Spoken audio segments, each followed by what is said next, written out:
1901년 1월 대영 제국 전체가 숨죽이고 있었습니다. 63년 동안 세계 최강의 제국을 통치했던 빅토리아 여왕이 죽어가고 있었기 때문입니다. 그런데 바로 그때 왕실 내부에서 이상한 소문이 퍼지기 시작합니다. 여왕이 흰 웨딩드레스를 입고 묻히길 원한데 사람들은 충격을 받았습니다. 왜냐하면 빅토리아 여왕은 남편 앨버트 공이 죽은 뒤 무려 40년 동안 검은 상복만 입고 살아온 사람이었기 때문입니다. 영국 사람들은 그녀를 윈저의 과부라고 불렀습니다. 그런 여왕이 마지막 순간 갑자기 새하얀 웨딩드레스를 입겠다고 한 것입니다. 하지만 진짜 충격은 그 다음이었습니다. 죽기 직전 그녀는 아주 이상한 요원을 남깁니다. 입관은 반드시 내 주치의 제임스 리드 혼자 하도록 하라. 가족들은 모두 방에서 나가라.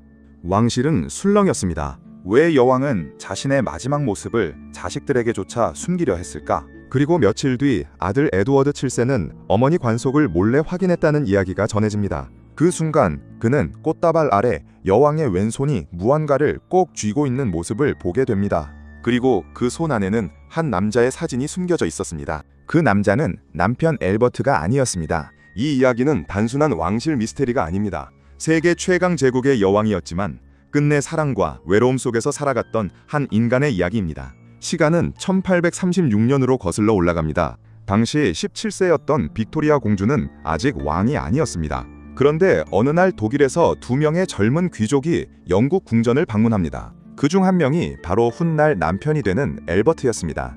빅토리아는 그를 본 순간 완전히 빠져들었습니다. 그녀는 일기에 이렇게 적습니다. 그는 너무 아름답다. 흥미로운 건 당시 빅토리아가 미래의 영국 여왕이었다는 점입니다. 즉 권력은 그녀에게 있었고 일반적인 왕실 결혼처럼 남자가 선택하는 구조가 아니었습니다. 결국 1839년 빅토리아는 스스로 앨버트에게 청혼합니다. 나와 결혼해줄래? 20살 여왕의 공개 청혼. 당시 유럽 전체가 놀랐습니다. 하지만 두 사람은 단순한 정략 결혼이 아니었습니다. 실제로 깊이 사랑했던 부부였습니다. 앨버트는 잘생긴 것뿐 아니라 매우 똑똑했고 정치 감각도 뛰어났습니다. 빅토리아는 점점 남편에게 의지하기 시작했고 둘은 무려 9명의 자녀를 낳습니다. 그리고 빅토리아는 이렇게 말했습니다. 나는 세상에서 가장 행복한 여자다. 하지만 행복은 오래가지 않았습니다. 1861년 겨울 앨버트가 갑자기 병에 걸립니다. 공식 기록은 장티푸스였지만 현대에는 위암이나 만성질환 가능성도 제기됩니다. 어쨌든 결과는 같았습니다. 앨버트는 42살의 젊은 나이로 세상을 떠납니다. 그 순간 빅토리아의 세계도 무너졌습니다.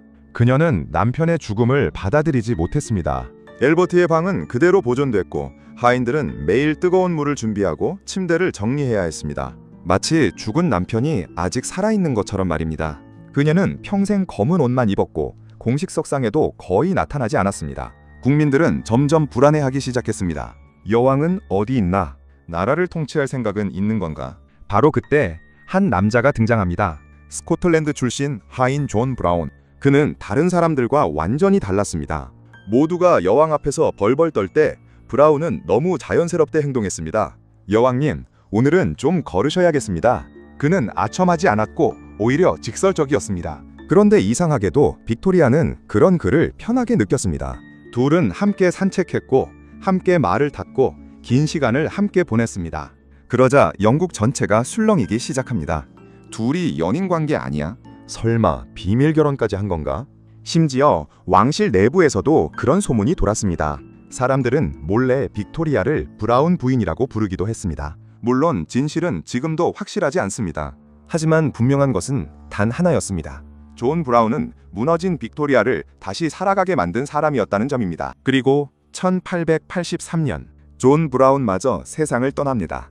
빅토리아는 또다시 깊은 상실감에 빠집니다. 그리고 세월이 흐른 뒤 마침내 그녀 자신의 마지막 순간이 찾아옵니다. 1901년 빅토리아 여왕은 죽기 전 아주 세밀한 장례 지침을 남깁니다. 나는 흰 드레스와 결혼 베일을 입겠다. 많은 역사학자들은 그녀가 죽음 이후 다시 앨버트를 만난다고 믿었기 때문이라고 해석합니다. 마치 결혼식 날로 돌아가듯 말입니다. 하지만 여기서 끝이 아니었습니다. 입관 당일 주치의 제임스 리드는 왕실 가족들을 모두 방 밖으로 내보낸 뒤 여왕의 마지막 비밀 지시를 실행합니다. 그는 여왕의 손 안에 존 브라운의 사진과 머리카락을 넣었습니다. 심지어 브라운 어머니의 결혼 반지까지 여왕 손가락에 끼워줍니다. 그리고 마지막으로 꽃다발로 그 손을 가려버립니다. 즉, 빅토리아 여왕은 죽는 순간까지 두 남자를 함께 품고 있었던 것입니다. 한 사람은 평생 가장 사랑했던 남편 엘버트, 그리고 또 한 사람은 무너진 자신을 다시 살아가게 만든 마지막 동반자 존 브라운. 1901년 2월, 빅토리아 여왕은 결국 엘버트 곁에 묻혔습니다. 그녀는 흰 웨딩드레스를 입고 있었습니다. 마치 60년 전 결혼식 날로 돌아간 것처럼. 하지만 그녀의 왼손 안에는 또 다른 남자의 흔적도 함께 남아 있었습니다. 그리고 왕실은 오랫동안 이 사실을 숨기려 했습니다. 에드워드 7세는 즉위 후 존 브라운 관련 기록 상당수를 없애려 했다고 전해집니다. 왕실은 위대한 여왕이 그렇게 인간적으로 외롭고 연약한 존재였다는 사실을 감추고 싶었던 것입니다. 하지만 어쩌면 사람들은 바로 그 인간적인 모습 때문에 빅토리아를 더 오래 기억하는지도 모릅니다. 세계를 지배했던 여왕이었지만 결국 그녀도 누군가를 사랑했고 누군가를 잃었고 끝내 외로움을 견디며 살아갔던 한 인간이었기 때문입니다.